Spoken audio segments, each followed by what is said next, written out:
Ciao ragazzi, benvenuti al Museo Nicolis di Villafranca di Verona, da dove da oggi vi farò vedere alcune delle più belle meraviglie del mondo delle auto d'epoca. Andiamo!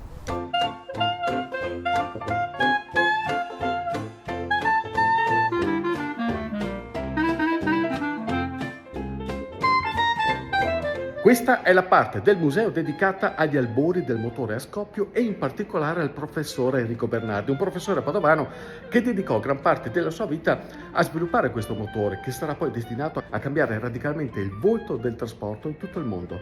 E queste due belle signore hanno ciascuna la veneranda età di 120 anni, una americana e una francese. Questo è forse l'unico esemplare rimasto al mondo della Cottereau Populaire, motore monocilindrico, velocità massima 45 km/h con cambio 3 velocità. La retro era un optional.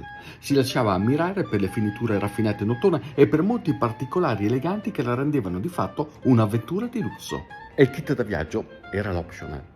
Più spartana l'americana Oldsmobile, prima vettura al mondo prodotta in grande serie, circa 6.850 esemplari, 2.000 di cilindrata, 7 cavalli di potenza.